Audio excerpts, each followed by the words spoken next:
നമസ്കാരം. V D Satheesan മുഖ്യമന്ത്രിയായതിൽ ഏറ്റവും അധികം സന്തോഷിക്കുന്നവരുടെ കൂടെ സംഘികൾ ഉണ്ട് എന്നത് വളരെ വിചിത്രമായ ഒരു പ്രതിഭാസമായി തോന്നും. എന്നാൽ അത് സത്യമാണ്. സംഘികളെ സംബന്ധിച്ചിടത്തോളം അവർ പറഞ്ഞതുപോലെ സംഭവിച്ചു എന്നതിൻ്റെ തെളിവായി മാറുകയാണ് ഇപ്പോഴത്തെ അവസ്ഥ. ഈ തെരഞ്ഞെടുപ്പ് സമയത്ത് സംഘികൾ ഉയർത്തിയിരുന്ന ഏറ്റവും പ്രധാനപ്പെട്ട വിഷയം UDF അധികാരത്തിൽ വന്നാൽ ഇവിടെ മുസ്ലിം ഭരണമായിരിക്കുമെന്നാണ്. ആ നറേറ്റീവിനെ പുഷ്ടിപ്പെടുത്താനായിരുന്നു CPIഎമ്മിൻ്റെയും LDFിൻ്റെ നയം. ലീഗിനെ പോലും ഇസ്ലാമിക ഭരണത്തിൻ്റെ പ്രതീകമായി അവർ മുമ്പോട്ട് വെച്ച് പ്രചരിപ്പിച്ചു. അങ്ങനെ ഹൈന്ദവ വോട്ടുകൾ ധ്രുവീകരിക്കാനായിരുന്നു നീക്കം. പക്ഷേ നീക്കമൊക്കെ ജനങ്ങൾ തള്ളിക്കളഞ്ഞു. പിണറായിയുടെ ഭരണം അത്രമേൽ ജനം മടുത്തിരുന്നു. UDFകാരുടെ പ്രതീക്ഷയെപ്പോലും കടത്തുവെട്ടി 102 സീറ്റ് നേടി UDF അധികാരത്തിൽ വന്നു. എന്നാൽ 11 ദിവസമെടുത്തു മുഖ്യമന്ത്രി ആരെ എന്ന് തീരുമാനിക്കാൻ. ഈ 11 ദിവസം കേരളം കണ്ടത് ഇന്നേ വരെ കണ്ടിട്ടില്ലാത്ത വിചിത്രമായ ചില പ്രതിഭാസങ്ങളാണ്. വി ഡി സതീശന് വേണ്ടി കോൺഗ്രസ് പ്രവർത്തകർ തെരുവിലിറങ്ങിയാൽ മനസ്സിലാക്കാം. VS അച്യുതാനന്ദന് വേണ്ടിയും കരുണാകരന് വേണ്ടിയും ആന്റണിക്ക് വേണ്ടിയും ഒക്കെ പണ്ട് അതാത് പാർട്ടിയുടെ പ്രവർത്തകർ തെരുവിലിറങ്ങിയിട്ടുണ്ട്. എന്നാൽ വി ഡി സതീശന് വേണ്ടി രംഗത്തിറങ്ങിയവരിൽ ഭൂരിഭാഗവും മുസ്ലിം ലീഗുകാരും അവരുടെ പോഷക സംഘടനക്കാരുമായിരുന്നു. വി ഡി സതീശന് വേണ്ടി പ്രചരണം നയിച്ചത് ജമാഅത്ത് ഇസ്ലാമിയും അവരുടെ ചാനലായ മീഡിയ വണ്ണുമായിരുന്നു. അങ്ങനെ ഒരു പച്ച വിപ്ലവത്തിന് കേരളം കോപ്പുകൂട്ടുന്നു എന്ന പ്രചരണം ശക്തമായി. വി ഡി സതീശനെ പിന്തുണയ്ക്കാത്ത ജനപ്രതിനിധികളെ തെരുവിൽ തടഞ്ഞവരുടെയും മതവും ജാതിയും ഒക്കെ പലരും തിരഞ്ഞുപോയി. ഞങ്ങൾ പറഞ്ഞത് അതേപോലെ ശരിയായിരിക്കുന്നു എന്ന് സംഘപരിവാറുകാർ ഇപ്പോൾ ആണയിടുന്നതിൻ്റെ കാരണം AICCയുടെ ഉറച്ച തീരുമാനത്തെ പോലും മറികടന്നുകൊണ്ട് വി ഡി സതീശൻ മുഖ്യമന്ത്രി കസേരയിൽ എത്തിയത് തന്നെയാണ്. അതുകൊണ്ട് തന്നെ ഇനി വി ഡി സതീശൻ നേരിടാൻ പോകുന്ന ഏറ്റവും വലിയ വെല്ലുവിളി ഇവിടെ മുസ്ലിം ഭരണമാണ്. അതിന് വി ഡി സതീശൻ നേതൃത്വം കൊടുക്കുന്നു എന്ന ആരോപണമായിരിക്കും. വി ഡിയെ തെരഞ്ഞെടുത്ത വാർത്ത പുറത്തു വന്ന ഉടൻ NSS general secretary Sukumaran Nair മാധ്യമങ്ങളോട് പറഞ്ഞത് കോൺഗ്രസിനെ മുസ്ലിം ലീഗ് ഹൈജാക്ക് ചെയ്തിരിക്കുന്നു, ലീഗിന്റെ ഭരണം ആരംഭിച്ചിരിക്കുന്നു എന്നാണ്. ഈ തീരുമാനമെടുക്കാനായിരുന്നെങ്കിൽ ജനങ്ങളെ ഇത്രയും കഷ്ടപ്പെടുത്തേണ്ട ആവശ്യമില്ലായിരുന്നു. സത്യത്തിൽ ഒരു ജനാധിപത്യ സംസരമാണ് നടന്നിരിക്കുന്നത്. കീഴ്വഴക്കങ്ങളൊന്നും പാലിക്കപ്പെട്ടിട്ടില്ല. അത് പാലിക്കപ്പെടേണ്ടത് തന്നെയായിരുന്നു. കോൺഗ്രസ് ലീഗിന് കീഴടങ്ങി എന്ന് വേണം പറയാൻ. ഇത് വളരെ കഷ്ടമായിപ്പോയി. സംഘപരിവാർ പ്രൊഫൈലുകളിലെല്ലാം മുസ്ലിം ലീഗിന്റെ നിയന്ത്രണത്തിൽ നാടു ഭരിക്കുന്ന ചിത്രങ്ങളും ട്രോളുകളുമാണ്. യുവരാജ് ഗോകുൽ എഴുതിയത് ജമാഅത്ത് ഇസ്ലാമിക്ക് ഇന്ത്യയിൽ ആദ്യത്തെ മുഖ്യമന്ത്രി എന്നാണ്. K സുരേന്ദ്രൻ ഹൈക്കമാൻഡ് എന്ന് പേരിട്ട് തങ്ങളുടെ ചിത്രം ഷെയർ ചെയ്തു. BJP കേരളം പാണക്കാടിന്റെ പവർ എന്ന് പറഞ്ഞ് പാണക്കാട് സതീശനെ കയ്യിൽ പിടിച്ചുകൊണ്ടിരിക്കുന്ന ചിത്രമിട്ടു. മറ്റൊരു ചിത്രത്തിൽ സിംഹാസനത്തിലിരിക്കുന്ന പാണക്കാട് തങ്ങൾ, ചാമരം വീശി കൊടുക്കുന്ന വി ഡി സതീശൻ, കാലിൽ പിടിക്കുന്ന കാർഗയും രാഹുൽ ഗാന്ധിയും. അനൂപ് ആന്റണി ഇങ്ങനെ എഴുതി: കേരളത്തിൽ ആര് മുഖ്യമന്ത്രിയാകണമെന്ന് തീരുമാനിക്കുന്നത് ഡൽഹിയിലെ ഹൈക്കമാൻഡ് അല്ല, മുസ്ലിം ലീഗാണെന്ന് വ്യക്തമായിരിക്കുന്നു. ലീഗിൻ്റെ താല്പര്യങ്ങൾക്ക് വഴങ്ങാത്തവർക്ക് കോൺഗ്രസ് രാഷ്ട്രീയത്തിൽ ഇനി സ്ഥാനമില്ല. മുതിർന്ന നേതാക്കളെ വെട്ടിനിരത്തി ലീഗ് ഫ്രണ്ട്ലി സതീശൻ മുന്നിലെത്തിയത് പിന്നിലെ രഹസ്യം മറ്റൊന്നുമല്ല, അത് ലീഗിൻ്റെ ഉറച്ച പിന്തുണ മാത്രമാണ്. ലീഗ് അംഗീകരിക്കാത്ത ഒരാൾക്ക് KPCCയിലോ ഭരണത്തിലോ ഇനി നിലനിൽപ്പില്ലാത്ത അവസ്ഥയാണ്. ചുരുക്കത്തിൽ കോൺഗ്രസിൻ്റെ നയങ്ങളും നേതൃത്വവും നിശ്ചയിക്കുന്ന പുതിയ സുപ്രീം ഹൈക്കമാൻഡായി മുസ്ലിം ലീഗ് മാറിയിരിക്കുന്നു. ലീഗിൻ്റെ തണലിൽ മാത്രം നിലനിൽക്കുന്ന ഒരു പാർട്ടിയായി കോൺഗ്രസ് അധപ്പതിച്ചിരിക്കുന്നു. മുസ്ലിം ലീഗ് അതിരുകവിഞ്ഞ് ഇടപെടൽ നടത്തി എന്ന് വിശ്വസിക്കുന്നത് BJPക്കാർ മാത്രമല്ല. KCയെയും രമേശ് ചെന്നിത്തലയെയും പിന്തുണച്ച കോൺഗ്രസിലെ ഭൂരിപക്ഷം നേതാക്കളും ഈ ആശങ്കയിലാണ്. MLAമാരിൽ ഭൂരിഭാഗവും പിന്തുണച്ചിട്ടും ഹൈക്കമാൻഡിൻ്റെ പിന്തുണ ഉണ്ടായിട്ടും ആ നിലപാട് തിരുത്തേണ്ടി വന്നത് ലീഗിൻ്റെ വെല്ലുവിളിയാണ് എന്ന് അവർ ആശങ്കയോടെ തിരിച്ചറിയുന്നു.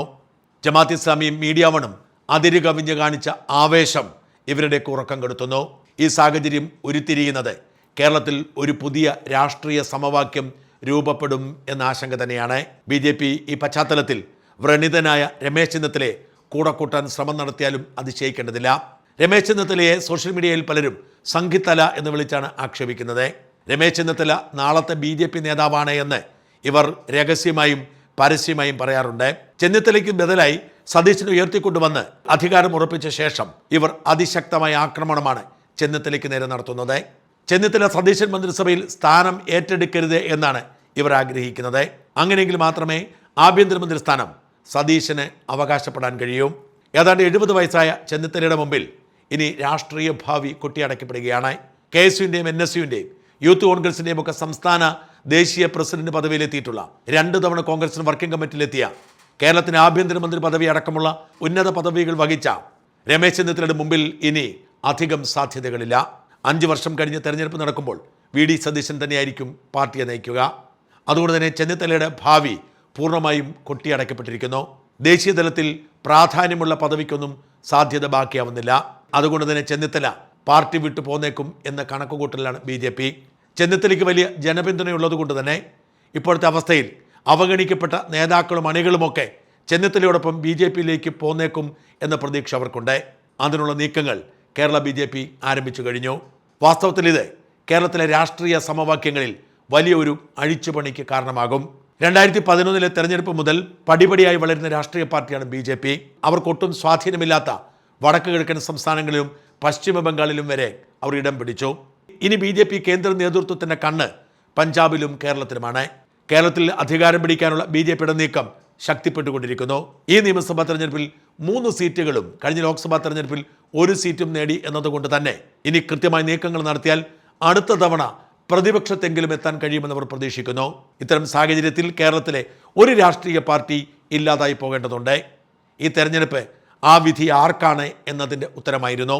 ഈ തെരഞ്ഞെടുപ്പിൽ തോൽക്കുന്ന പാർട്ടി ശിഥിലീകരിക്കും എന്നായിരുന്നു കണക്കാക്കിയിരുന്നത്. തോറ്റത് CPM ആയിരുന്നു. CPM ശിഥിലീകരണത്തിൻ്റെ ലക്ഷണങ്ങൾ കാണിച്ചു തുടങ്ങി. CPMൽ നിന്നും BJPയിലേക്ക് ഒഴുക്കുണ്ടാവും എന്ന റിപ്പോർട്ടുകളുണ്ട്. എന്നാൽ കോൺഗ്രസ് പാർട്ടിയിൽ നിന്നും പൂർണ്ണമായി അവഗണിക്കപ്പെട്ട രമേശ് ചെന്നിത്തല പുറത്തേക്കിറങ്ങിയാൽ കോൺഗ്രസിനെയും ഇത് ഗുരുതരമായി ബാധിക്കും. ചെന്നിത്തലയ്ക്കൊപ്പം നേതാക്കന്മാരും അണികളുമടക്കം വലിയൊരു സംഘം BJPയിലേക്ക് പോയെന്ന് വരാം. ചെന്നിത്തല ഈ വാർത്ത നിഷേധിക്കുമെങ്കിലും ഇപ്പോഴത്തെ സാഹചര്യത്തിൽ ഇത് സംഭവിക്കില്ല എന്ന് പറയാൻ കഴിഞ്ഞെന്ന് വരില്ല. BJP അവസരം മുതലെടുത്ത് കൃത്യമായി കരുക്കൾ നീക്കാൻ വലവിരിച്ച് കാത്തിരിക്കുകയാണ്. രാജ്യത്ത് പലയിടത്തും കോൺഗ്രസ് പാർട്ടി ശിഥിലീകരിച്ചതുപോലും ഇത്തരം തീരുമാനങ്ങളുടെ തുടർച്ചയായാണ്. അത്തരമൊരു സാഹചര്യം രൂപപ്പെടുന്നെന്നും ചെന്നിത്തല BJP ക്യാമ്പിലേക്ക് ചേക്കേറിയേക്കുമെന്നുമുള്ള റിപ്പോർട്ടുണ്ട്. സോഷ്യൽ മീഡിയയിൽ നടക്കുന്ന അതിശക്തമായ ആക്രമണത്തിൽ ചെന്നിത്തല അസ്വസ്ഥനാണ്. ചെന്നിത്തല പുറത്തേക്ക് പോവുകയും കോൺഗ്രസ് ദുർബലമാകുന്ന സാഹചര്യം ഉണ്ടാവുകയും ചെയ്താൽ വി.ഡി. സതീശൻ സ്വന്തം രാഷ്ട്രീയ പാർട്ടി രൂപീകരിച്ച് ലീഗിനോട് സഖ്യമുണ്ടാക്കി LDFയിലേക്ക് പോയാലും അത്ഭുതപ്പെടേണ്ടതില്ല. അങ്ങനെ ലീഗും CPMഉം വി.ഡി. സതീശനുമൊക്കെ ഒരുമിച്ച് ചേരുന്ന ഒരു മുന്നണി രൂപപ്പെട്ടാൽ ഒരു വശത്ത് BJPയും മറുവശത്ത് CPM നേതൃത്വം കൊടുക്കുന്ന ഈ കൂട്ടുമുന്നണിയുമാവും കേരളത്തിൻ്റെ ഭാവി രാഷ്ട്രീയം.